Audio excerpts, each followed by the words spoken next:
Okay. Lakini hakuna ambaye hajui kama kuna matukio magumu yanatakiwa kutokea. Hakuna mtu anayetamani kuona matukio magumu yakitokea. Ni kweli, hakuna mtu anatamani. Lakini ukweli ni kwamba hakuna mtu ambaye hajui kama kuna matukio magumu lazima yatokee. Ulimwengu ni kitu cha pekee ambacho kimeumbwa katika staili hii. Na kwako una nafasi ya kufanya kitu. Unajua kumwabudu Mungu wewe? Tuanzie hapa. Hatutachukua muda mrefu sana. Tuanzie hapa. Unajua kumwabudu Mungu? Biblia inasema nini kuhusu ibada? Kuhusu kumwabudu Mungu? Inazungumza nini na nani anatakiwa kumwabudu Mungu mahali pa nafasi gani? Lakini una maswali mengi ya kujiuliza leo. Kwamba hivi yale unayoomba Mungu akutendee ndio yanayofaa kumpa utukufu Mungu? Je, yale machache ambayo yamekuwa sehemu ya nafasi ya maisha yako wewe ndio vitu vinavyomfurahisha Mungu ama kuna namna gani? Miujiza, ishara, karama, vitu mbalimbali ambavyo umemwomba Mungu toka zamani ndio vitu ambavyo vinawezekana vinamfurahisha sana Mungu au Mungu anafurahishwa na nini? Ndio maana nimesema tuanze na ibada. Wakati anawaita wana wa Israeli, aliwaambia au anamwita Musa akawatoe wana wa Israeli jangwani katika nchi ya Misri. Alimwambia Musa, nenda ukamwambie Farao na wataka watu wangu waende wapi? Wakaniabudu mimi. Ni kweli kwamba Mungu anafurahishwa na mambo ambayo amekutendea ama Mungu anafurahishwa na mambo ambayo unamtendea? Ni kweli kwamba karama ni zake, kila kitu ni chake. Na ni kweli kwamba inawezekana Mungu akawa anafurahishwa na vitu ambavyo anakutendea wewe ama Mungu anafurahishwa na vitu ambavyo unamtendea wewe. Anawaambia watu waende mahali wakaniabudu mimi. Tuanzie hapo nimesema. Kwa sababu kuna vitu vingi ambavyo inawezekana huvijui na unatamani kuvijua. Ndio maana wewe unavyoangalia unaona kama vile ni kweli dunia inapata nafasi ya kuwa na watu wengi wa Mungu, lakini ukweli ni kwamba dunia inazidi kuwa chini kwa watu wa Mungu kuliko ilivyokuwa zamani. Sasa hatuongezeki, tunapungua. Ukiangalia rekodi za watu utagundua tu ni kweli kwamba watu wengi ni wasemaji lakini sio watendaji. Unanielewa vizuri? Ni kweli kwamba ni watu wengi ni waombaji lakini si watendaji. Si watu waliosimama kwenye kitu Mungu anatamani ufanye. Na ni kweli kwamba gharama ya kutoka mahali fulani ni ngumu kuliko unavyofikiri, kwa sababu haukuwekwa pale bure, uliwekwa pale kwa agano. Kila mtu anafanya kitu akiwa chini ya agano. Ndio maana tunazungumza mwanzo kabisa, mwanadamu baada ya kukubali ilibidi achume tunda ale. Tunda ni agano. Ni lazima tukubaliane na hiki kwamba kutoka mahali pa nafasi panahitaji nafasi ili mtu atoke. Biblia inasema nini? Eti utaenda mbinguni kwa sababu Mungu anakutendea sana ama kwa sababu unatenda sana? Ni kitu gani ambacho Mungu anakiona kwa nafasi yako kwamba ni kitu muhimu kuliko kitu kingine? Na leo nilisema nitafundisha hiki ili kila mtu anayepita hapa ajue kwamba kuna kitu gani Mungu anataka. Na ufahamu tu kwamba uhalisia wa maisha yako na matendo yako yanahitaji nini mbele za Mungu. Kanisa la Mungu, unaweza ukapata maswali mengi ya kujiuliza kwa namna ya maisha ya utakatifu yalivyokuwa. Hata sasa maisha ya utakatifu hayana asili nyingine, ni ile ile ya zamani. Yaani njia aliyokutana nayo Musa ndio njia unakutana nayo wewe leo. Misukosuko alikutana nayo Yeremia, wakina Shadraka, wakina Paulo, ndio hiyo hiyo unakutana nayo wewe leo. Na haina mbadala mwingine. Na ili uende lazima upite hapo. Hakuna namna nyingine tofauti na hiyo. Sasa unajua kwamba Mungu anataka nini? Kwa nafasi gani? Kwa wakati gani? Eti Mungu anafurahishwa na mambo ambayo anakutendea? Unapokuja hapo unasema ni kweli Bwana nilimuomba hiki amenipa. Ni kweli kwani hivi ni vitu vinavyomfanya Mungu afurahi sana. Lakini je, kuna namna unaweza ukatembea wewe kama mmoja wa watu ambao wanafanya ishara na maajabu? Mungu anafurahishwa na ishara zako na maajabu unayoyatenda. Eti ni wewe unatenda? Ni Mungu anatenda ndani yako, si ndivyo? Sio wewe bado. Kuna kitu Mungu anataka ufanye cha kwako. Hiki ndicho kilichowashinda wengi. Hiki ndicho ambacho kiliwafanya watu wengi wakae pembeni. Sio yale Mungu anakuagiza. Sio Musa aliyeipasua bahari, ni Mungu alipasua bahari. Lakini Mungu anamwagiza Musa afanye namna anavyotaka afanye. Sio kwa nguvu za Musa alichana bahari, ni nguvu ya Mungu. Mungu hapendezwi na kuchanika kwa bahari, anapendezwa na matendo ya Musa. Ni kweli kwamba Mungu amekupa nguvu. Lakini inawezekana, na nakuhakikishia hili neno, kwamba wako wachungaji wengi ambao katika ufalme wa Mungu hawapo. Wako manabii ambao kwenye ufalme wa Mungu hawapo. Wako waumini kama wewe kwenye ufalme wa Mungu hawapo. Wako watu mbalimbali ambao ni watumishi wakubwa kwenye ufalme wa Mungu hawapo. Maana Biblia inasema, usifurahi kwa sababu mapepo na majini, ishara na vitu vinakufuata. Furahi kwa sababu jina lako limeandikwa kwenye kitabu cha uzima. Kazi ni kuandikwa. Ndio maana nimekuuliza swali kwamba Mungu anafurahishwa na yale unayoyatenda ama yale yanayokutendea. Je, Mungu anataka ufanye nini kwenye maisha ulionayo? Na nikwambia jambo moja kwamba misukosuko na shida ambazo zinakuambata hazikuachi leo wala kesho. Zitabaki kuwa na wewe mpaka utakaposhindwa. Sasa ni kazi ya kwako kuamua ushinde ama ushinde. Nimesema siku moja kwamba kila mmoja ana sababu ya kumpelekea Mungu kwa nini yuko hivyo alivyo. Si sawa? Kila mtu, hata wewe hapo, una sababu za kwa nini uko hivyo.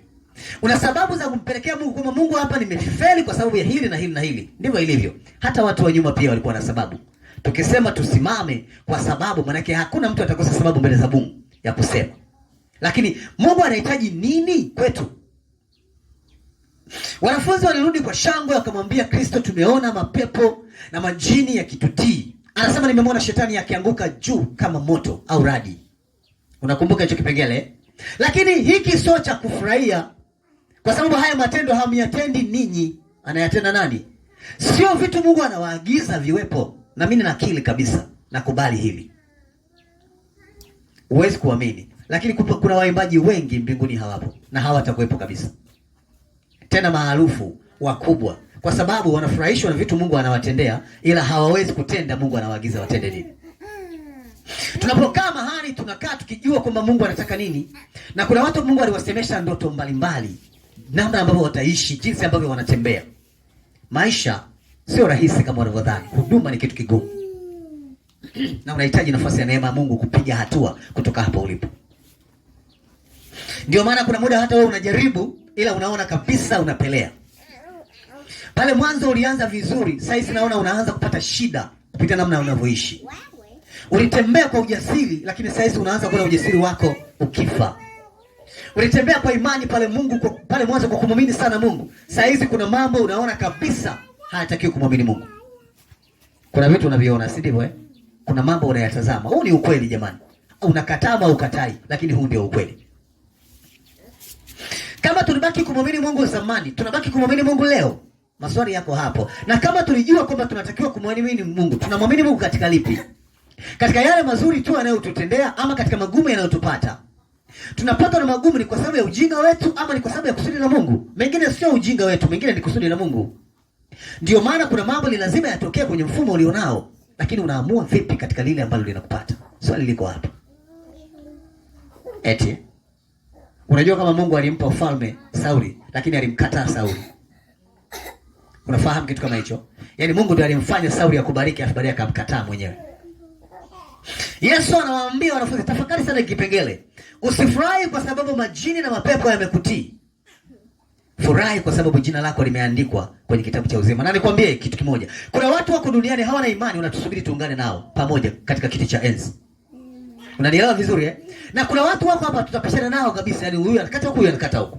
Na kuna watu ambao hautajua imani zao, lakini wanatusubiri tuungane nao pamoja. Tukutane nao sehemu ya juu. Kwa sababu wanajua wajibu wao na matendo yao, na wanajua nini cha kumfurahisha Mungu. Sio namna tunaishi. Kuna mtu mmoja alikuwa anaitwa Kornelio, alimpenda Mungu hata alikuwa mtu wa mataifa. Akatoa sadaka na vitu mbalimbali. Na siku moja akatembelewa na malaika wa Mungu kwa sababu matendo yake na sadaka zake na haki zake zimeonekana machoni pa nani? Pa Mungu. Eti unajua kama hicho unachokitenda pengine Mungu hakipendi kabisa. Lakini umekuwa mtumishi wake kwa sababu una ishara na maajabu. Na kwa hizo umeota kiburi. Kwa sababu Mungu amekupa nafasi ya kuwa na uimbaji, ukiimba watu wote wanakusikiliza. Unaelewa? Wewe ni superstar, mnajiita hivyo eh?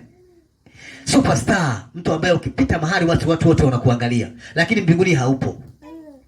Shida iko hapo. Unajua, ni kweli unaweza ukasema wewe ni nani unaniambia? Mimi nasema tu kwa sababu matendo unayajua mwenyewe.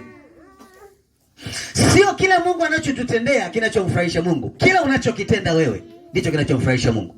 Sio karama ambayo Mungu amekuwekea ndani ndio inayomfurahisha Mungu. Ni matendo ya karama ndio yanayomfurahisha Mungu. Kuna namna gani Mungu anataka tuwe kwenye nafasi gani? Wapendwa, kuna namna gani tunajiandaa ama tunapita tu kwa sababu tunatakiwa tupite?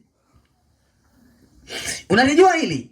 Viko vitu vinaambatana na wewe nje na kanuni, nje na huduma, nje na upendo, nje na sheria, nje na mambo ya Mungu. Kuna mambo mengine unafanya binafsi ambayo hayafanani kabisa na Mungu. Kitu ambacho kuna wakati kinakupeleka kufanya jambo ambalo hata wewe unaliona haliko sawa. Hatukatai, tukitazama tunatazama, tukiangalia tunaangalia, ni sisi kwenye nafasi zetu, lakini ukumbuke kwamba kuna jambo Mungu analitaka kutoka kwako. Na ili mtu awe mtu wa Mungu, lazima atende matendo ya Mungu. Mungu asili yake ni nini? Upendo. Yaani jina Mungu ni upendo, ndio maana yake. Kama jina Mungu ni upendo, wale wanaotakiwa kuwa pamoja na Mungu ni lazima wawe na upendo unao. Nafasi ya kufanya ni wewe kuangalia nini Mungu anatamani ufanye kwenye nafasi yako na kwenye wakati wako. Kanisa la Mungu, ni kweli kwamba huu ni wakati wa mwisho. Ni nyakati ngumu sana. Tunatembea kwenye kipindi ambacho kila mmoja anatakiwa aangalie sana hatua zake na ni namna gani anatakiwa kumfurahisha Mungu katika maisha anayoishi. Unanielewa? Usipende sana kuwafurahisha watu. Watu hawatosheki. Lakini kuna wakati Mungu anaridhika unapofanya kitu. Na hiki ni lazima ukijue, na ndio maana unaangalia kwamba mtazamo wa mambo ambayo unayatazama leo duniani ni mengi. Ni kweli kwamba ni maelfu ya watu wanaingia kanisani, lakini wanaomwabudu Mungu ni wachache sana. Nataka niwatoe watu wangu hapa, waende hata mahali wakaniabudu. Wakafika pale wakajenga sanamu, wakaachana na ishara na maajabu, wakaachana na kila kitu. Hata wewe hautosheki, hata Mungu akutendee vipi utamuomba tena. Na hiyo ni asiri. Tukae hapa umuombe unavyomuomba kwamba Mungu nijaze unavyoweza, lakini huko wakati utamuomba tena. Maana alivyokujaza vitaisha tu. Anasema mali, majumba na fedha zinakwisha, zinapita, lakini ufalme wa Mungu haupiti. Ni heri wamwombao Mungu imani kuliko wamwombao pesa. Ni heri wamwombao Mungu hekima ya roho kuliko wanaomwomba utajiri. Kwa sababu katikati ya kila kitu kuna jambo lingine kubwa ambalo linaishi pamoja na wewe. Umekaa mahali unanungunika tu, haupigi hatua. Na vilivyo pamoja nawe vinakungangania tu, havitaki kukuacha. Kwa sababu vinataka uharibu njia yako na usitengeneze njia yako. Katika yale unayokupata haumpendezi Mungu, unamharibu Mungu na kumchukiza Mungu. Lakini Mungu hajaacha kukutumia katika kila alichokitaka, kwa sababu hata anachokitumia kwake ni chake. Unanielewa vizuri eh? Yaani kuna mtu hapa analingia ishara, analingia muujiza, analingia uponyaji kwa sababu akisimama watu wanapona, lakini ni wewe unapona. Wewe una nguvu gani ya kumponya mtu? Wewe mwenyewe huwezi kujiponya. Sasa unawezaje kusema kwamba wewe umemponya mtu? Sio wewe. Kuna nguvu ya Mungu inakufanya umponye yule mtu, lakini adhabu yako iko pale pale. Mungu amenitumia na mimi mzambi mpaka nimeshangaa. Unashangaa? Unashangaa badala uache tabia mbaya, ukae sawa, unashangaa. Mungu habagui wa kukutumia, anatumia tu. Alimweka mfalme Sauli akamkataa. Na wewe pia anakutumia, baadaye anaweza akakukataa. Sema Mungu ana maonezi. Sio ana maonezi, maana tabia zako hazifanani na kile anachokitaka. Si ndivyo ilivyo?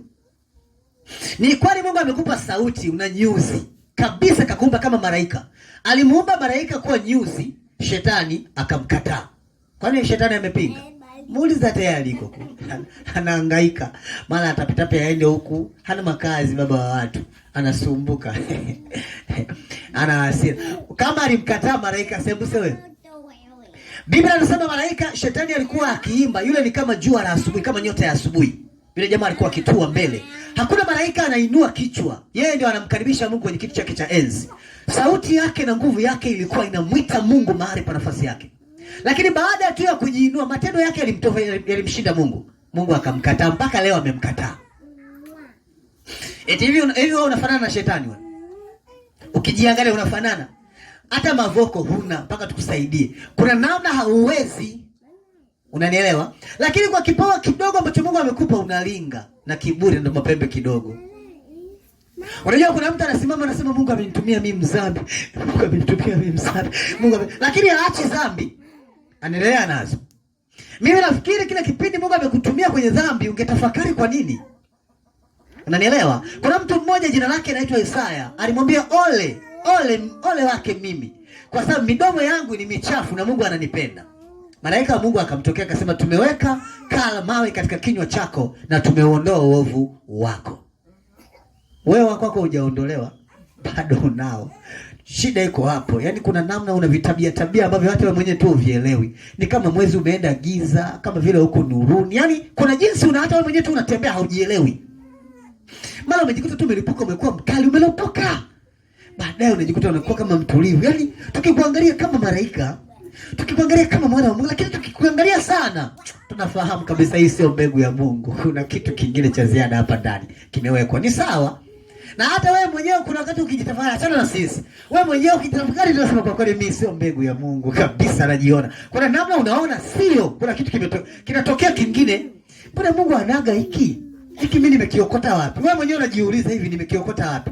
Aliyekupa hata yeye mwenyewe ameenda kujificha, maana hawezi kujitokeza ili umuone.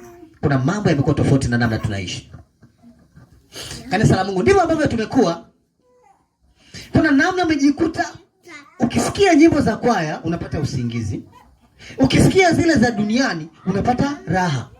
Japokuwa kama vile hautaki, lakini rohoni unataka. Unaelewa? Ila tukikuangalia umenuna, ila unasema ziendelee rohoni. Kuna kitu. Yaani kuna nyimbo fulani hivi kama inakukumbusha mbali sana. Ila tukikuwekea kwaya hapa kwamba mbinguni kuna kitu cha sana, nitoleeni hizo. Angekuwa anajua hata wangezima tu. Maana mimi sioni kinachoendelea kwenye hili. Kuna jambo jipya linaota ndani na linakuwa taratibu, linapata mzizi taratibu. Linazidi kuwa na nguvu katikati yako kuliko namna ambavyo unaishi. Iko shida nyingine inaonekana kwenye mfumo wako. Unajielewa? Sio mtu sana wa matendo na imani. Umekuwa mtu wa maneno sana na vitu.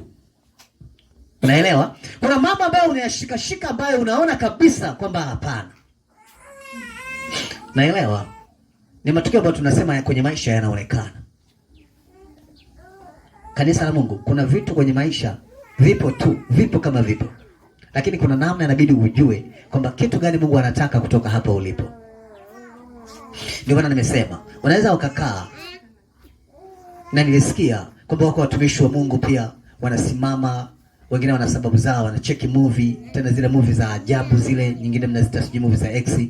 Watumishi wa Mungu wamekaa kwenye zile, wanaangalia, wengine wanasema hatuwezi tukaacha kwa sababu kama mimi nikiangalia nimeshaoa, sio ni tatizo. Au ni tatizo ila unapenda. Unaelewa Na kinachokufanya upende ni nini? Maana mtu akipenda uovu, hata yeye ni muovu pia. Hata kama haufanyi ila ni muovu. Unaelewa? Iko mbegu mpya inaota kupitia kile ambacho kiko. Watu hawafanyi kitu wasipokuwa na maana, wanafanya kitu wakiwa na maana. Unaangalia wakati wako na muda wako unaenda sana. Nafasi zako zinakwenda sana. Na hakuna wa kukutetea siku za mwisho. Kama kanisa la Mungu lazima tujue kwamba tunahitaji nini tupige hatua. Eti Mungu anafurahishwa na kitu gani kwenye maisha yako? Ndio maana nimekukumbusha hapo. Upate nafasi ukumbuke, ujue kwamba kuna mambo ambayo tayari yapo. Tunaweza tukampelekea Mungu sababu, lakini unajua katika nchi ya ugeni ndiko kuliko na ibada. Unajua kitu kama hicho? Maana kina Danieli walimtukuza Mungu mahali pa nchi ya ugeni. Yusufu alikuwa gerezani mpaka anakuja kuwa mfalme, anakuja kuwa makamu wa pili kwenye nafasi, mtenda kazi mkuu wa nchi ya Farao. Hivi si unaelewa vizuri? Kina Paulo, kina Petro wamefungwa. Unakumbuka vifungo vya Paulo miaka 3 yuko gerezani, maana ana kifungo huru cha miaka 2. Mpaka maisha yake na huduma zake zinakuja kuisha, ni mtu wa kufungwa na kuachiwa. Amekuwa akishikiliwa tu kwenye maisha yake mpaka anakuja, lakini hizi vita zote, mambo haya yote hayakumzuia kuwa mtu wa Mungu wala hayakuzuia huduma zake. Hivyo unavyoishi na mambo unayoyapitia ndio mambo yanayompendeza Mungu sana. Ndio mambo ambayo anayataka Mungu kwako, lakini hataki uiache ibada. Ukigeuza jambo lolote, ni kweli kwa sababu ya maisha haya umekuwa tapeli. Kapitana tapeli sana, tapeli mkubwa. Sasa ndafanyaje wakati Bwana hajanipa? Unategemea mimi niishije? Nikutapeli tu, siku Bwana akinipa nitarejesha. Kwani mimi nimesema naiba? Mimi nachukua tu Bwana. Mimi nitarudisha siku Bwana akinipa. Bwana akikupa unaenda kufanyia mambo yako mengine, urudishi. Hivi tunaelewana? Nisema hapo kuna watu wanachanganyikiwa wakipata hela. Anasahau kama anadaiwa, anasahau kama yeye amepanga nyumba, kama nyumba ni yake. Anakuja na visamaki vikubwa vikubwa. Akati hajalipa hata kodi. Unanielewa sijui vizuri? Ikiisha baba mwenye nyumba yuko mlangoni. Anasema baba, nitakupa tu. Sio kwamba nimelisahau deni lako, nalikumbuka. Ni kweli kwamba umekaa kwenye nyumba mwaka mzima. Tukuzungumze kwamba mwaka mzima Mungu hajakupa pesa. Sio kweli, unatudanganya. Naamini kwamba kuna watu wanapitia nyakati hizi, wapo, lakini sio wewe. Unaelewa? Una madeni kila duka.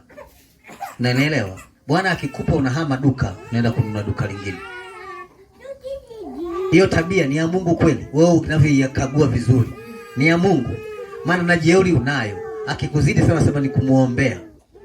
Ni kumuombea, unampiga usaurifu. Mwenye duka anakuwa na roho ya amani. Roho ya amani kwenye deni. Kuna mazingira hayako sawa.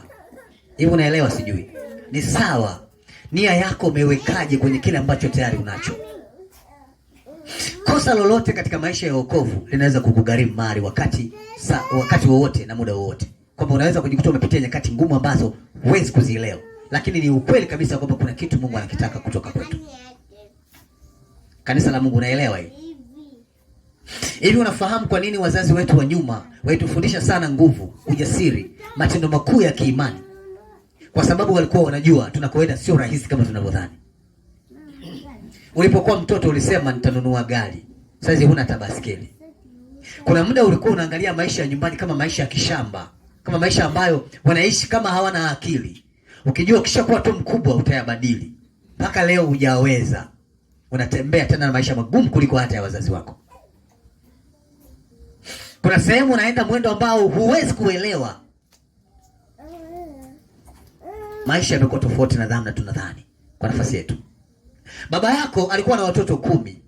Na wote mlikula, mlikunywa, mlivaa, mkafanya kila mlichokuwa mnakitaka. Leo wewe una watoto hao 2 tu na wanakuhangaisha, na kuna muda wanakula kwa jirani. Kuna namna unaishi maisha ambayo kuna muda hauelewi tu. Lakini kanisa la Mungu, nikwambie kitu. Kuna jambo Mungu analitaka kutoka kwako. Yaani Mungu haoni shida, haoni. Aliwapeleka Israeli akaweka jangwani, akasema nitawapa mana, msifanye kazi, mniabudu tu. Hawakumwabudu kabisa, waligombana mpaka mwisho. Miaka 40 ikawa miaka ya marumbano, miaka ya maneno, miaka ya malalamiko, miaka ya maneno magumu, miaka ya makosa kuliko hata miaka ya ibada. Unadhani kwamba Mungu akikushibisha utamwabudu? Sio sawa. Sikubaliani na wewe, wala sina hoja ya mtu yoyote kwenye nafasi ya mfumo huu. Na nitaka kusema kwamba kila kitu ambacho unakifanya kina gharama zake. Kwamba namna ya maisha unayoishi ni aina ya gharama uliyoandaa. Na jinsi ambavyo unafanya ndivyo utakavyoona. Matokeo ya kila kitu yanategemeana na namna ambavyo unaamua mwenyewe kwenye nafasi yako. Unanielewa vizuri eh? Hatufundishi tu kujua neno, tunafundisha pia sana kutenda neno. Biblia inasema watakuwa wenye kuyatafakari sana maneno, wenye kusoma sana Biblia, wenye kukaa kwenye vikundi na kujadili sana, lakini sio wenye kutenda kabisa. Unajua kuna wakati ukisoma Biblia inaweza ikakupa kiburi tu. Ukajikuta umeota kiburi badala ya kuota roho ya upole na upendo. Ukajikuta umepoteza neema kuliko kuokota neema. Umekuwa mtu mwingine kabisa, sio yule ambaye Mungu alikuumba. Kuna mabadiliko makubwa unayatazama ndani yako, unaona kabisa haya sio yangu, yamekuja tu ghafla na yamekumiliki na mpaka saizi yamekushinda na hauwezi kutoka. Unajiangalia eh? Kuna mambo Mungu anatamani tufanye kama watoto wake. Tutakavyoweza kufanya ndivyo tutakavyoona faida. Ndio maana kila wakati nawasisitiza sana. Yaani hii ni one chance. Mungu amekupa nafasi moja ya kuandaa. Unataka kuishi maisha ya milele, andaa leo. Na kila alichokupa Mungu anakuhesabia haki ama kosa kwa chochote ambacho Mungu amekupa. Iwe ni kwenye ndoa, watu watahukumiwa kwa hili. Iwe ni kwenye maisha ya mwili, watu watahukumiwa kwenye hili. Iwe ni kwa watoto, watahukumiwa kwenye hili. Iwe ni kwenye maisha ya kazi na ajira, watahukumiwa kwenye hili. Wewe una nafasi yako tu kwenye eneo lako kama mtumishi wa Mungu. Unanielewa vizuri eh? Ni ngumu. Usizani kwamba utapigana vita ikawa rahisi. Vita ni ngumu. Kuna mahali Suleiman anasema, nalimuona mwenye haki akiibiwa haki yake na nisiweze kumsaidia, ili hali mimi ni mfalme. Wewe unaamini kwenye hekima? Watu wanaamini kwenye ushahidi. Wanakupiga afu una ushahidi. Yaani kuna mwana Daudi anasema, naiona haki ya mnyonge ikiibiwa machoni pangu, nami nimewekwa kwa mfalme na siwezi kumsaidia. Kuna mambo anamuomba Mungu, unaamini yakija tu utafanya kila kitu mbele za Bwana. Na kuna muda Mungu anaamini hiyo sio hoja yawe kumtumikia. Ndio maana tunaishi hivi, sawa? Unaishi kama mtu ambaye unalaana, kama mtu ambaye hana baraka tena. Unaelewa eh? Nilikaa na mtu mmoja tulikuwa tunafundishana, nikajaribu kumuelekeza. Nikamwambia ngoja nikwambie, nakwambia tu ukweli. Kwa sasa, hii dunia ya watu ambao wanajiita wa Mungu, kama tukikutana na watu wenye baraka ni 2% mpaka 3%. Kwa sababu hata wewe hujui nini maana ya baraka. Unadhani baraka ni kuingia na kutoka tu. Unadhani baraka ni kusali unavyosali. Unadhani baraka ni kuchukua unavyovichukua. Sio sawa. Kuna mambo yanatakiwa yaambatane na mtu anayeshika baraka. Ndio maana kuna mtu alikuwa anaitwa Esau, alitumwa kwenda kutafuta mnyama ili abarikiwe. Baraka sio kitu rahisi kama unavyodhani. Na ni kweli kwamba kuna watu wengi wanajaribu, wanashindwa. Ibrahim alisubiri zaidi ya miaka 30 baraka. Na katika yale ambayo alikuwa nayo, alitembea kwenye mifumo ambayo kwa kawaida huwezi kuiona kwenye mfumo wake. Baraka ni jasho. Baraka ni gharama. Baraka ni nguvu. Baraka ni uhitaji. Haiji tu kwa kuwa unataka ije. Inakuja kwa sababu imethibitishwa kuja kwa mwenye mhusika. Biblia inasema akawinda mnyama mchana na siku ya mawindo yakawa magumu. Eti siku ya kubarikiwa ndio siku mawindo yanakuwa magumu. Unanielewa eh? Kuna namna inakuwa haiwezekani, kila akilenga jamaa anakosa. Anakosa, na kuna mtu mwingine ni mwizi wa baraka anataka kuiiba. Kuna namna unatembea kwenye kile kitu, unarudi ukijua unakuja kuchukua baraka yako, unakuta kuna mtu mwingine ameshaichukua baraka yako ameenda nayo. Kuna muda unamfuata ambaye anataka kukubariki na kuambia nimeshaishiwa. Labda utamtawala aliyekuibia. Au atakutawala aliyekuibia. Unajisikiaje na ilikuwa yako? Hivi unajua maana ya baraka? Kuna kitu kikubwa kwenye maisha ya mwanadamu. Ndio maana hata mimi naamini kabisa kwamba nikiliangalia kanisa la duniani hapa, naweza nikaona kama kuna 5% tu ya watu wenye baraka za Bwana. Pamoja unasali, unaomba, unaimba, unaabudu, lakini hauna baraka bado. Baraka ni kukubarika. Baraka ni kuishi sio kufa. Baraka ni kustawi. Unanielewa vizuri eh?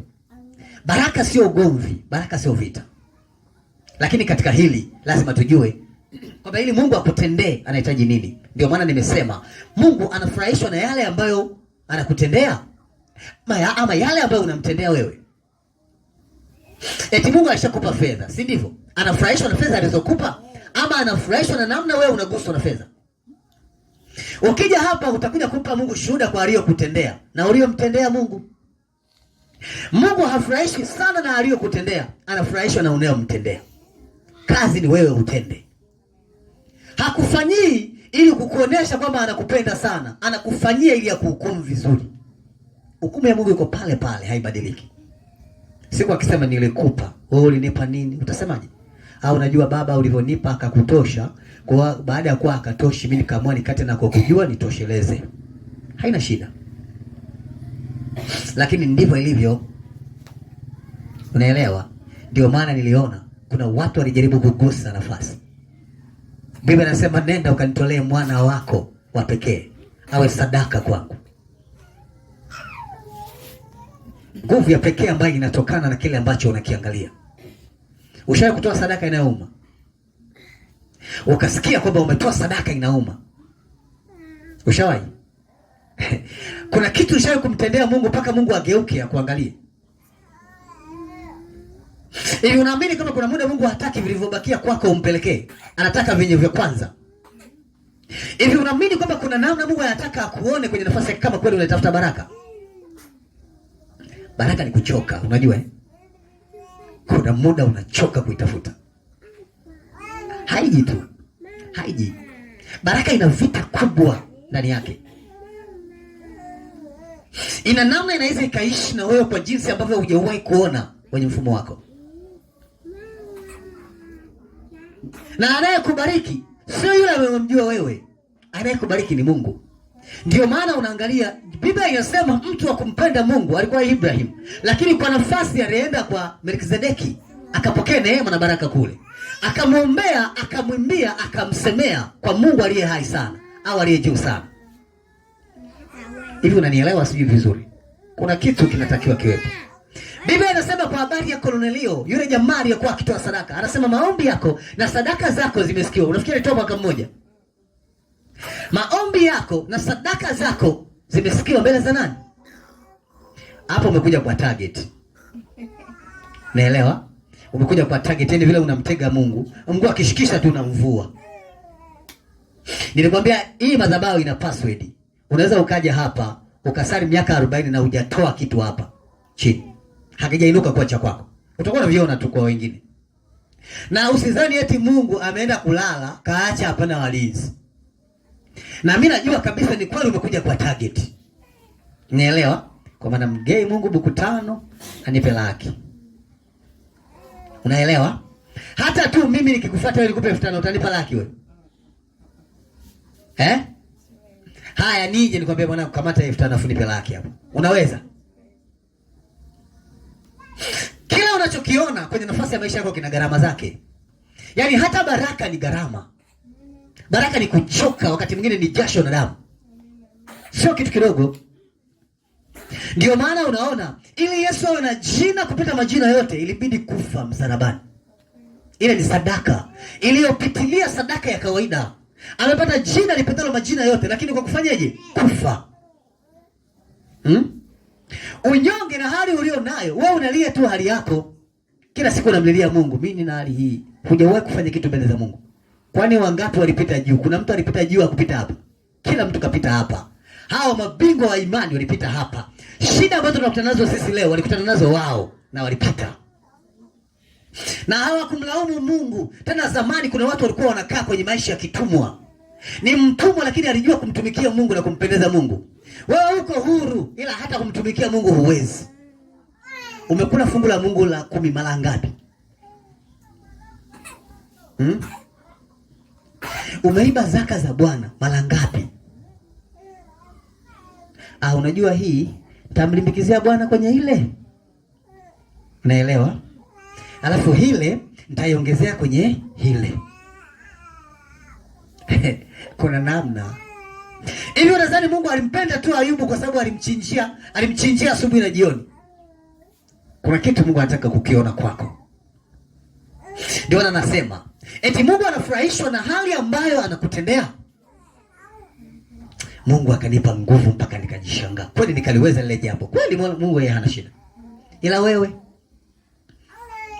unajua baba huwezi ukamlipa anavyokuwa. Kuna watu wana maneno. Lakini ni sawa.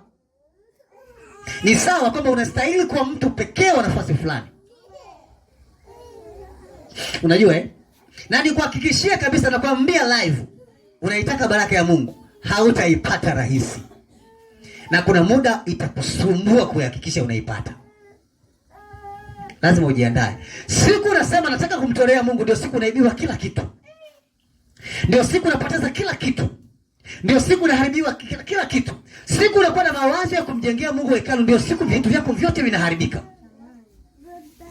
Utajenga? Siku sawa anakwenda porini, ndio siku wanyama wanakuwa wajanja. Kila anayemuona sema, wewe nani akae baraka yako? Anakimbia. Ndio siku vitu vinaondoka. Unasema hivi leo kuna nini?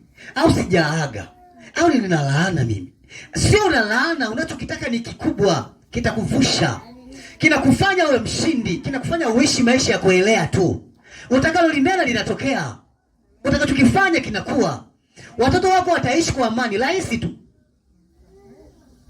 Rahisi tu. Na ukumbuke duniani tunao ziki. Na kuna mtu kasikia unataka kubarikiwa, anataka kuiba baraka yako. Unaweza kwenda? Tunaweza kutembea pamoja? Kazi ipo. Kwa sababu ukiangalia haujawahi kuona mtu aliyeguswa na upendo wa Mungu. Upendo. Yaani namna ya tukizungumzia baraka. Sijafu hili somo sijui limeingiaje bwana, limeingia tu ghafla. Ukizungumzia baraka ni kipengele ambacho kinakuja tu. Unaelewa Na mtu yeyote anatakiwa kupatana na baraka lazima awe na upendo. Yaani kuna vitu vinaungana hapa katikati. Connection lazima. Ukikosa upendo, hata ukitoa mali zako zote, kama hauna upendo ni nini? Paulo alikuwa anasema kuna kitu kinatakiwa kiungane kwenye nafasi ya jambo hili. Ninaamini mtu yoyote ambaye anasaka kitu, kuna kitu kiko. Wewe umesubiri miaka mingapi kwa Bwana? Ibrahim alibaki kuwa mkamilifu miaka yake yote tokea ameitwa na Mungu akiwa na miaka 70. Mungu alimpa ahadi nyingi kama alivyokupa wewe. Ila tofauti ya wewe ni kwamba wewe unapoa imani haukui. Yeye alikuwa anapanda hashuki. Majaribu yeye alimuimarisha, wewe anakukondesha. Ndio tofauti. Wewe majaribu yanakupa mashaka. Unaelewa? Pale ulipomwamini Mungu kaona haiwezekani, likatokea ambalo lilikuwa gumu likakuumiza, sema nitakuja kujaribu tena. Hii hamna. Hii natakiwa nitafute mwenyewe kwa mbinu na njia zangu. Kitu ambacho kimekugharimu hata sasa unatoka kwenye mstari. Maisha ya Wakristo wengi ni maisha ya manunguniko na maneno. Na mimi nimeona, na mimi nasema ni ukweli. Ndio maana nakupa mifano. Kaka, ukijiangalia sisi tunafanana na Waisraeli. Ukituangalia unaona tunafanana. Maisha yetu, watu wetu, nchi zetu, kazi zetu, hata majumba yetu yanafanana. Sasa tuna baraka sisi kweli? Utajibu mwenyewe. Kama hutaki utajibu. Watu wanakuogopa kama walivyokuwa wanamuogopa Suleiman. Maana mtu aliyebarikiwa anaogopwa. Wewe unaogopwa au unachambwa? Uko kwenye eneo. Yaani mchambaji paka anajifunga kanga. Anachoka, inabidi anywe na maji. Akurudie baadaye. Kuna namna unaishi nje na sheria za Mungu. Kuna jambo bado hujafanya. Kuna kitu bado hujafanya. Kuna namna unaishi nje, ndio maana bado sio kile kinamshawishi Mungu akutendee. Ndio maana Mungu hatendi tena tokea alivyokupa kakalama akakuombea watu. Kwisha. Na kakalama kenyewe ni kama hangaiko, maana paka mgonjwa akapone hapa, umetoka jasho. Baba, katika jina la Yesu, usiniaibishe mtumishi wako. Mtumishi wa Mungu anaweza kusema kuaibishwa mbele za Bwana. Usije kusubutu kuniaibisha. Wewe uniaibishi. Au niaibishi wewe? Wewe uniaibishi. Unaogopa kuaibishwa. Pambana na hali yako. Ni sawa. Mara tumgeuze mgonjwa, mara tumrudishe. Mara tumpeleke kushoto, mara tumpeleke kulia. Mara tumrudishe, mara tumlete huku. Mara ile eneo litakuwa sio salama kwa ajili ya maombi, tumlete kanisani. Tukimtoa kanisani tukimpeleka kwake, anasema mara kanisani walituvamia, tumrudishe nyumbani. Hakuna sehemu. Unajua Bwana pia alikuwa akiombea watu maeneo ambayo yalikuwa yanafaa. Kwa hiyo kwa hii nyumba tukimwombea mgonjwa hawezi kupona. Mgonjwa hana shida, shida ni muombaji. Na Mungu anasema nimekucheleweshea maombi ili unitafute. Wewe ukasema mimi maskini mwenye dhambi, Bwana amefanya hata kwangu. Uache dhambi, hutaki. Unaendelea kukaa kwenye mstari ule ule. Unabaki na kalamu ya kuombea mapepo tu, na katika historia yako huna mwingine. Unajua mapepo yakampanda sokoni, nikafika nikamwekea tu mkono hii yakatoka. Ila hauna historia kufanya kitu kingine katika maisha yako. Unaanza kuona kuna hali ambayo inatembea nje na namna Mungu anataka utembee. Tuishi tu kwa upendo. Lakini ujue kwamba gharama ya maisha ya roho ni namna wewe unasimama kwenye nafasi yake. Hebu jiangalie kwamba unaishi hivi kwa ajili ya nini? Unakaa hivi kwa ajili ya nini? Unafanya haya kwa ajili ya nini? Una nini Mungu anataka ufanye? Kanisa tuko pamoja eh? Yaani kila kitu kina sababu zake. Na kila anayegombana na wewe, anagombana na wewe kwa sababu ya kile ambacho Mungu anataka kufanya. Eti kaka Mungu aseme tu nitauangalia uzao wako milele, nitakupa nafasi. Kila hizi tu.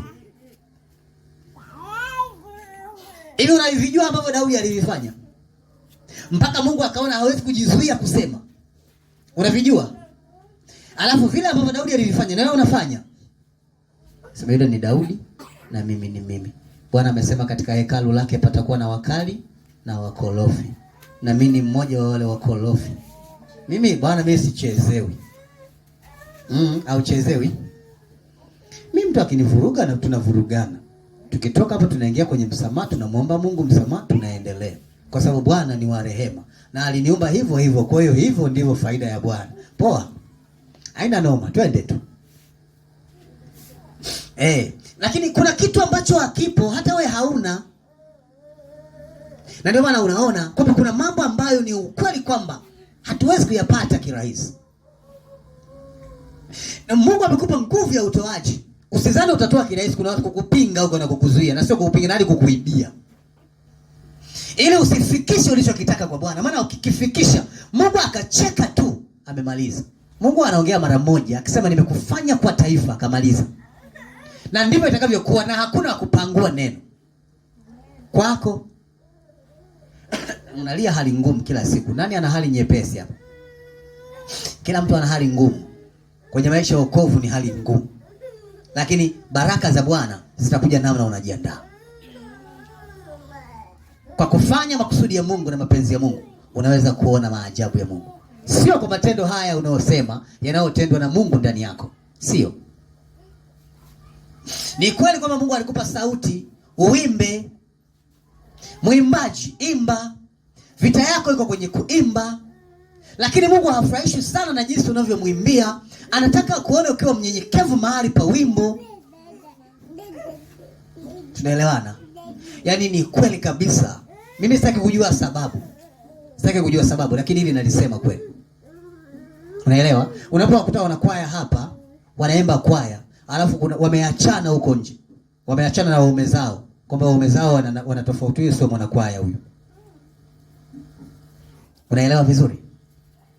Unapomkuta superstar ameachana na mume wake kwa sababu tu fulani fulani, unajua bado huyu sio superstar. Kuna shida hapa katikati. Kuna kitu kinaishi nje na namna ilivyo.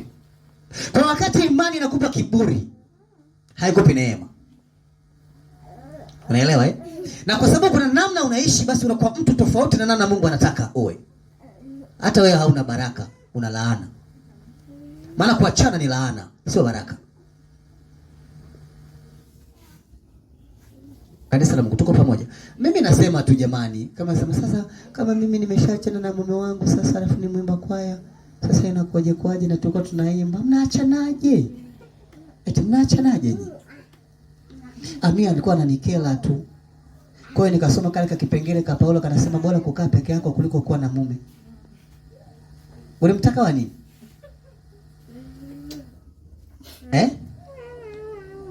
Watoto wa Mungu ndio tunabarikiwa hivyo. Kubarikiwa ni kukaza. Unaelewa? Funga zikaze. Anamwambia Yoshua, funga kiuno chako mshipi sawa sawa. Maana kazi hii ya kuwapeleka hawa watu sio rahisi. Huduma sio rahisi. Musa alikasirika. Nilifika sehemu akaona no. Ndio aliyepiga mwamba, maji yakatoka. Na kwake zilionekana ishara na maajabu. Ndiye aliyemuona Mungu, lakini ndiye aliyemkosea. Hivi kuna mtu hapa anajiandaa anafikiri safari. Hivi ulishakaa ukao unamsoma tu Musa. Jinsi matendo makuu ya Mungu alivyomtokea na lile kosa alilofanya. Uliwahi ukakaa ukafikiri? Daudi jinsi alivyomuona Mungu, jinsi ambavyo alimtumikia Mungu na kosa alilofanya. Ulishawahi kukaa ukafikiri? Wewe rahisi tunasema mbinguni tutaenda. Mbinguni utaenda, kuna mamwamba walichemka. Badala ukaze, unalegea. Unatembea kama mtu ambaye hana anakuelekea. Shetani aliulizwa na Mungu, umetoka wapi? Akasema, nimetoka duniani kutembea tembea. Yaani hapa huwa anatembea tembea hapa. Shetani huwa anatembea tembea. Akasema, ulikuwa unatembea tembea. Akasema, umemwona mtumishi wangu Ayubu? Akasema, ndio nimetoka kwake. Yaani haya maneno nimetoka kwake. Ila wewe umemzingira sana. Kila anapojaribu kumgonga, wewe umemwekea ulinzi. Akasema, hakuna mtu aliye mwema na mwaminifu kama yeye duniani. Shetani akamwambia Mungu, hivi ni kwa sababu tu lakini ungeniachia muda ucheki kitu naufanya, mpaka yeye mwenyewe atakuja kwa upande wangu. Wewe mwenyewe utanikubali. Mimi duniani hamna aliyenishinda. Yaani dunia nzima kumbe alikuwa ametoka kutembea tembea, lakini hajaona mtu, amemwona Ayubu tu. Kulikuwa na maibada au watu wanaendelea, wala hajaona. Unaelewa siji vizuri? Kuna watu hapa wanajidai, baba, mbingu lazima nije. Sasa huyo hawezi kwenda hata liwaji. Kuna hata mtisha sasa, wala siji na mbinguni huendi. Usiniogopeshe. Wewe sina sababu. Kuna watu hawaongei na wanatenda. Hawana vitu vingi, hawana story, ni watendaji. Hawana maneno mengi, hawajui kujisema, hawajui kujisifu, ila unaona matendo yao. Unaelewa vizuri eh? Kuna kitu Mungu anakitaka kupitia nafasi ya maisha unayoishi.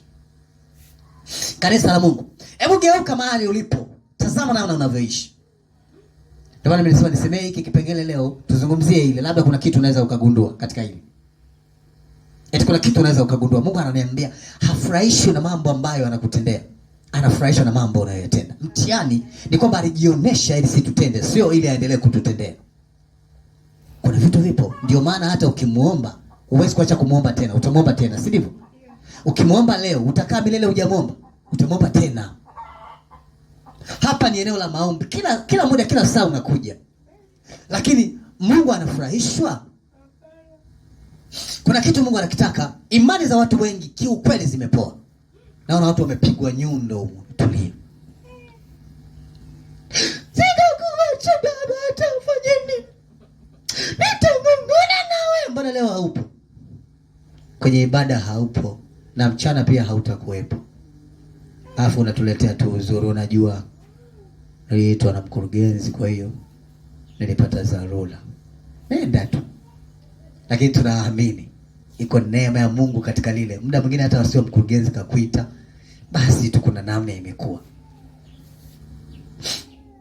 Kuna watu ulikuwa unawaona. Hata mimi nilikuwa nawasikia wakati wanaomba zamani. Nitangane na wewe. Kwa kitu gani baba? Jani mali. Sio mali. Ni zote hizo. Wao unagongwa moja, unasahau ulikotoka. Unapita kushoto.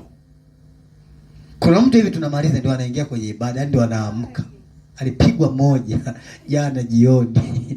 Sasa ndio anaamka, unakurupuka hujui la kuelekea. Ukifika unamwambia baba, sina mboga. Sina unga. Sawa, na sijui kwa kuelekea. Fanya njia. Mungu anakucheki tu. Wewe ulisema kitu gani kitatenga na uso wa Mungu? Kitakutenga Unajaribu unajaribu uone makali yangu. Kuna namna imekuwa tofauti. Kanisa la Mungu, kuna mambo yapo. Hapa kuna watu naona sura zinazidi kuwa ndogo. Yaani siku hadi siku anazidi kuwa mdogo. Mama, nini shida? Nakwambia hamna. Baba, tatizo nini baba? Mbona kama tunaacha kuonana? Sasa unajua ni mambo tu. Hadi blaza, mambo yamekaza. Ni kweli, hii ndio dunia.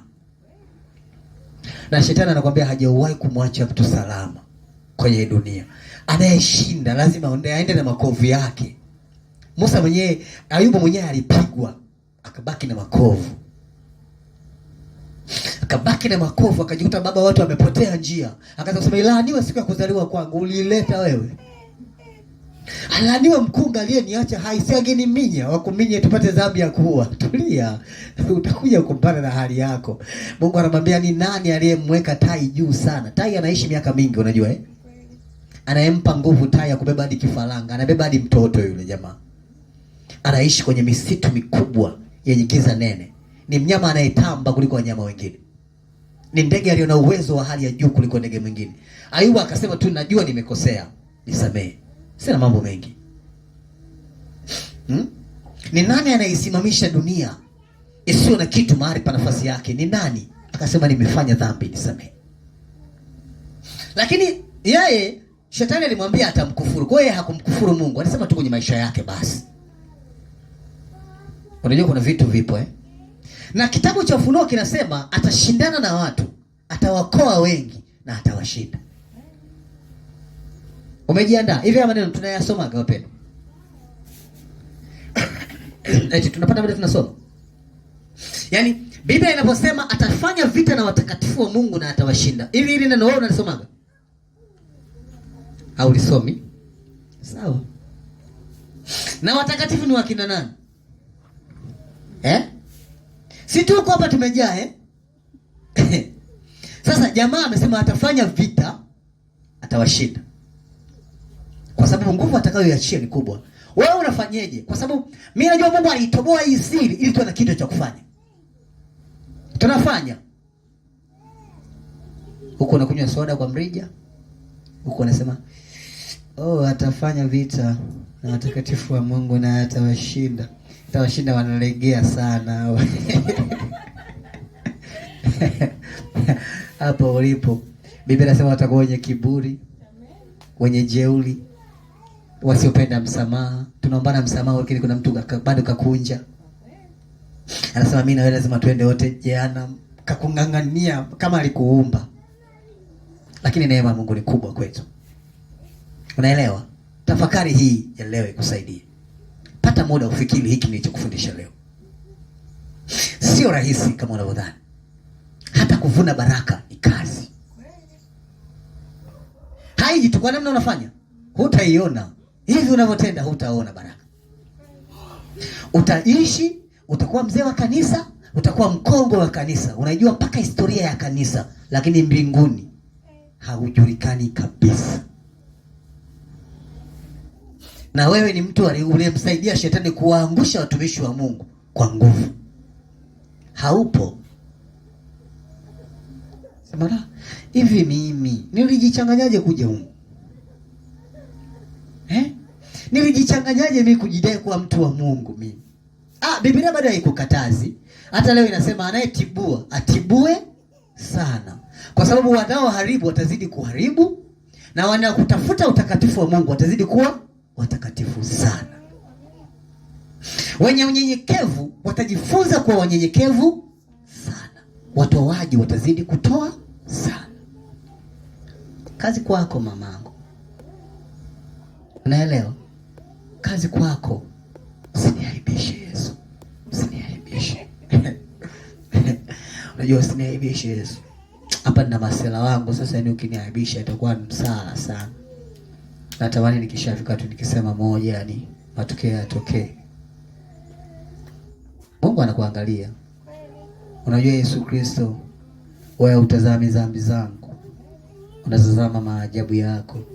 Basi fanye maajabu yako. Mungu hana namna.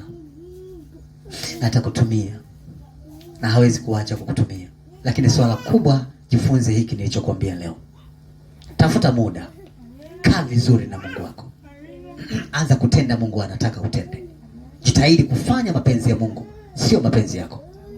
Jitahidi kuishi Mungu anataka uishi. Hebu rudi, rejea. Rudi kwa yule mtu wa kwanza ambaye ulianza imani. Rudi. Rejea kwa mtu wa imani. Rejea kwa mtu wa matendo. Unajua sasa kuna watu wanakuogopa pia. Wanakuogopa. Una majibu magumu, una maneno magumu, haujui msamaha, una kiburi. Unaishi nje na namna Mungu anataka uishi. Sijui sasa ndio imani imepanda sana. Sijui ndio imani imekufa sana. Hatujui. Kifuokewa na wewe unajibu. Hauna unyenyekevu. Haujui kushukuru. Haujui kupenda. Haujui hata kusamehe. Unanielewa? Kwa hiyo kama ulikuwa unanisaidia ndio. Kwa hiyo nataka nikushukuru nikushukuru. Msaada wenyewe umepewa bure. Kwani ukishukuru unapungukiwa? Kanisa la Mungu, kazi bado tunayo. Na huu ni ukweli kwa nafasi zetu. Jitahidi tu, toka mahali uliko. Hizo shida ambazo ziko zitakung'ang'ania mpaka unakufa. Maana hazitataka kukuacha ili ubaki kuwa mtu wa shetani. Kwa hiyo kila unachokiona kipo tu. Kiache kiwepo, lakini kisikuzuie wewe kufanya kitu Mungu anataka ufanye. Tunaelewana hapa? Jitahidi kubaki kwa mtu wa Mungu. Kumbuka Mungu alisema na wewe nini. Kuna watu Mungu aliwaonyesha kipindi fulani, walinieleza ndoto. Mungu anaweza kuonyesha wanachelewa ibada. Wanachelewa, mara wamechelewa, leo hawapo, kesho wapo. Kesho kutwa hawapo, wakajaliwa akasema tuchukue huduma, wakajaribu kuomba. Lakini sasa naona kabisa wanavyokosa. Na wala hawasikii uchungu. Unajua kukosa siku moja ya kumwabudu Mungu ni sawa na kupoteza siku 1000. Unajua kitu kama hicho? lakini saizi hawasikii ule uchungu, hawana ile roho ya namna walisikia moyoni, hawana tena. Kuna watu walikuwa na wewe, walikusapoti zamani za huduma yako, leo wamekuwa wapingamizi, ndio adui zako tena kwenye ibada yako na imani yako. Mlioana mkiwa mnafarijiana katika matendo ya kiimani na maisha ya kiimani, leo kuna mtu anamkataza mwenzake kwenda kwenye ibada au kwenye imani. Kaa tu nyumbani, bado unaumwa, tulia. Lakini mtu ana nguvu, mwache afike kwenye ibada, usiwe sababu ya kumzuia. Kanisa, tunaelewana eh? Haya mambo yapo sana. Sio tu hili, yako matukio mengi sana yanaonekana. Unaona hawa watu, nani aliyewaloga? Kwa maana hawakuanza hivi. Eti hawakuanza hivi. Kuna watu wameolewa na wanaume wa kimataifa au wa taifa. Na Biblia inasema mwanaume wa taifa kama alioa mke wa kiimani anatakaswa na mke wa kiimani. Wewe unatakiwa kuwa nyota na taa kwake. Tuliishi kwa upendo na amani zamani. Tulibebana, tulishikana mikono, tulisaidiana na tuliombeana. Leo mambo haya hayapo. Kuna mambo yamebadilika. Mwanamke umekuwa mkali kuliko maelezo. Mama, unachojisikia kufanya unafanya tu. Naelewa.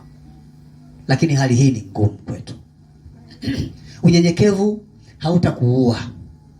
Na hata ukikuua utakupa haki. Kwa sababu kuna jambo Mungu analitaka kutoka kwako. Alikuumba kwa sababu. Baba, unajisikiaje unapomzuia mke wako kuingia kwenye ibada? Unajua kila mtu anawahi muda wake hapa. Kila mtu anakimbiza nafasi yake. Lakini sio sababu ya kufanya kitu ambacho hakiko kwenye eneo. Kuna kitu Mungu anakitaka kutoka kwako. Kanisa, tuko pamoja eh? Eti nani aliituloga?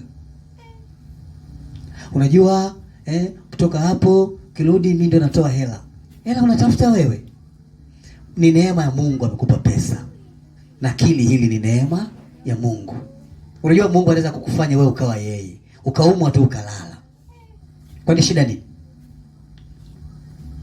Lakini nasikia kwenda ibadani, nenda. Labda utaenda kupata muujiza wako. Unasikia unataka ukakurupua mengine, umuni mwa kukurupua mengine. Umuni mwa kuponya ama mwa kuharibu.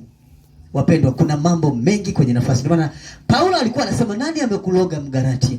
Nani kakuloga? Ulianza vyema kwa roho, mbona unamaliza kwa mwili? Kanisa la Bwana, kanisa la Mungu, inuka mahali ulipolala. Biblia inasema wengi wataanguka, watakatifu wengi wataanguka kutoka kwenye himaya ya Mungu, wataenda nje. Hujaenda wewe bado. Unapojiangalia haujaenda. Unakuta watoto wa Mungu wamepaka foleni. Wanakunywa kikombe. Watafanyaje sasa? Piga kikombe. Hali imekuwa ngumu. Hakuna namna. Lakini jiulize hili. Sawa? Jiulize. Pata nafasi ufahamu hiki ninachokwambia. Yaani hatukuanza hivi tulivyoanza, hatukuanza hivi. Kwa watu wengi hatukuanza. Unaona utofauti mwingi unaotazama kwa wengi. Sawa, unagundua hapa pana shida katikati ya mtu fulani. Lakini nani anaweza kuwa msaada wetu kwenye nafasi gani? Ni Mungu pekee, si ndivyo? Kwa hiyo bado tuna haja ya kusimama. Mungu amekupa pesa mwanaume, amekupa pesa mwanamke, kuwa mnyenyekevu.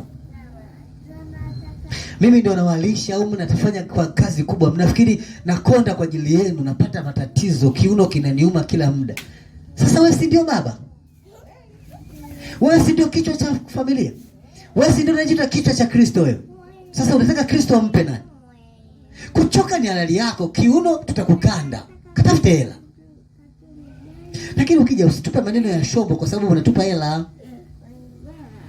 Wewe si tunyanyase kwa sababu ya kutuhudumia. Utupende kwa huduma yako. Kanisa la Mungu, tunaelewana hapa?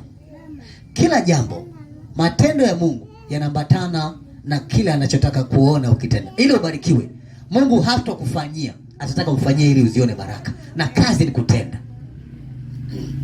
Ndio maana unaona hata wewe bado unasumbuka. Kuna mtu alisema nataka kumtolea Mungu, kaibiwa. Naelewa eh? Kuna mtu anasema nani hapa saizi? Ngoja. Mfumo yake ikaanza kwenda, mnyama anakimbia.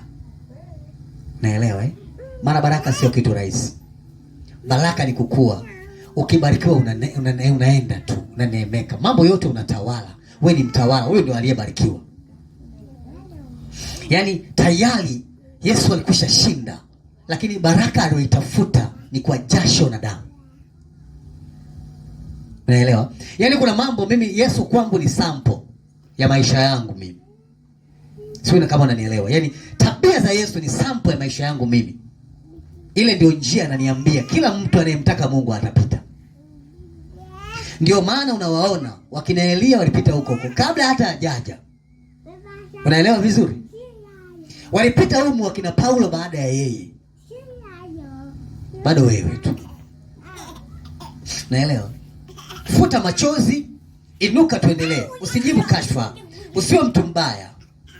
Usiwe mtu wa kujifunza vitu viovu.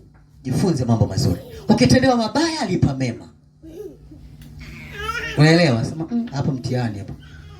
Kabisa kwa akili zangu nilizopewa na Mungu nikalipe mema kwa mabaya. Kazi inakuwepo, lakini fanya hivyo. Narudia tena. Simama mahali pa nafasi yako. Mwanamke, usimame mahali pa nafasi yako. Hata wewe ungeweza kuwa mwanaume. Ila Mungu alikufanya wewe mwanamke ili utimize majukumu yako. Na wewe mwanaume, inawezekana ungekuwa mwanamke, lakini Mungu alikuumba hivyo ili utimize majukumu yako. Amen. Kwani hujawahi kuona mtu ni mwanaume lakini ana kasura kama mdada? Si wapo? Hata akivaa tueleni unaona kabisa kama mdada. Naelewa Na hadi tembea yake kama mdada, lakini ni mwanaume. Alafu hujawahi kuona mwanamke ni kama mbaba. Yaani kuna mahali unapishana unasema tumshikaji ni aje. Kumbe ni mdada. Ila ukimwangalia kila kitu, hadi tembea yake anapenda visuruale muda wote. Kujampu, kimbia kama mwanaume, na hivi Mungu alimjalia kifua, hana maziwa makubwa sana. Yaani unamwangalia kabisa unajua huyu ni mbaba. Hoya wana unaweza kufikiri ni wana kumbe hamna. Kuna namna tu. Hujakutana na watu wanapeyo. Lakini Mungu amemfanya kuwa mwanamke. Na niliona kuna size watu wanabadilisha maumbile. Yaani mwanamke anaamua kujibadilisha anakuwa mwanaume. Mwanaume anajibadilisha. Sasa wako maprofesa wanasayansi wanakubadili tu. Sawa, yaani ni mkaka kama hivyo. Wanakutoa hiyo shape ya ukaka, wanakutengenezea makalio makubwa, wanapiga tu sketi, wanakubadilisha na kasura. Yaani unamkuta kabisa ni mdada. Hata ukimwangalia huwezi kuamini kama alikuwa mwanaume. Unaelewa? Wapo sasa sayansi imefika huko. Na sio mmoja, wako wengi wamejaribu kubadilishwa. Wako wanaume wengi wamekuwa wanawake sasa. Wengi. Na wako wanawake wengi wamekuwa wanaume. Sema mimi sitaki, nataka kuwa mwanaume. Bonge la mbaba. Umemtoa hivi vipsi, tembea kipiga unaweza kuona kabisa shikaji huyu. Kumbe hamna. Dunia inakwenda mbio sana. Dunia inaenda mbio. Hili ni kosa kubwa. Lakini tunafanya nini? Maisha ambayo unatakiwa kuyaendea ni maisha ambayo Mungu anataka uende. Ndio maana mama, timiza majukumu yako. Baba, timiza majukumu yako. Kaa kwenye eneo lako. Ishi kwa maisha ya upendo. Mungu alikuweka hapo kwa sababu. Na hicho ndicho Mungu ambacho anakitaka. Ndio maana nimekupa mifano. Sio wao wa kwanza ukaa nchi ya utumwa. Walikaa watu wenye kifungo na walimtumikia Mungu. Walikaa gerezani na walimtumikia Mungu. Waliishi maisha ya mateso na walimtumikia Mungu. Wewe hoja yako ni ipi ya msingi na kufanya usimtumikie Mungu? Hata useme hayo unayoyasema, hata uishi unavyoishi leo. Ni hoja gani ya msingi na kupelekea wewe kwa hivyo? Watu walikuwa watumwa na walimtumikia Mungu. Katika hali ya utumwa ile ile walimpendeza Mungu. Wewe una nini ambacho kinakufanya unaishi maisha tofauti na namna Mungu anataka uishi? Kanisa la Mungu, jiandae. Jipange, simama tuende mbele. Tuko pamoja Jipange bado. Kaza baba, kaza. Twende. Ni kweli unapigwa na maisha. Ni kweli uelewi hadi una wenge.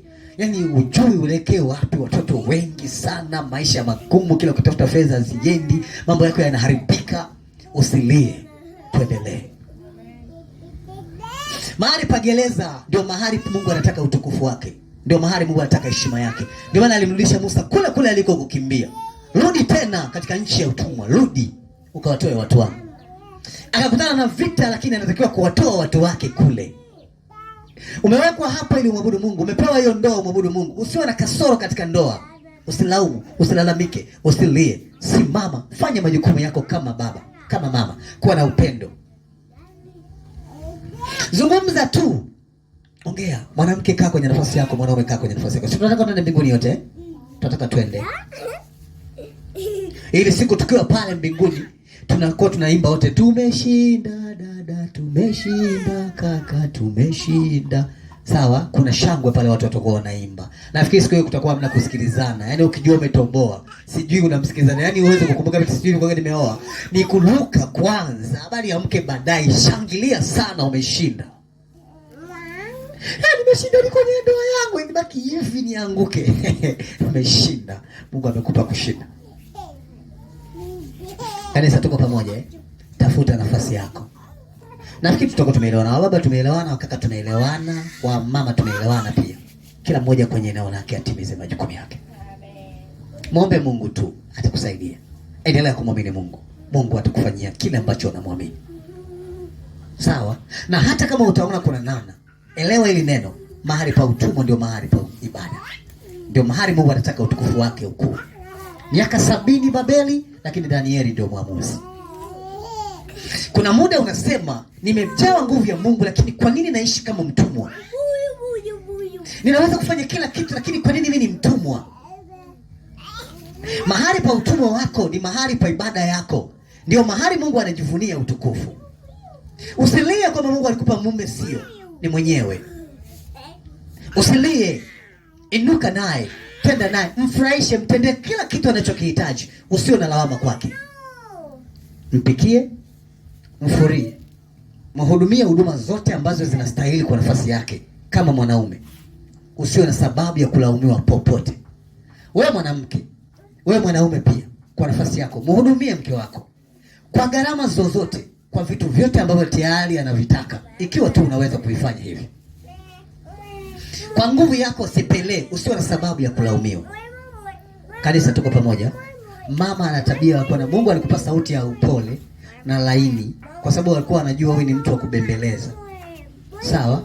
Sijui kama tungekuwa mnabembeleza kwa yale masauti yetu. Nyamaza mtoto, nyamaza. Si kama ananyamaza. Kuna ka sauti fulani. Mtoto. Haya, nikupe uji. Na nini? Nikupe uji. Lazima alie. Na hii sauti sio ya kubembeleza tu watoto, ni ya kubembeleza hadi mume. Baby. Ukitoka huko tunakutana na wenzetu mtu ana sauti kama mwiba. Naambie mwana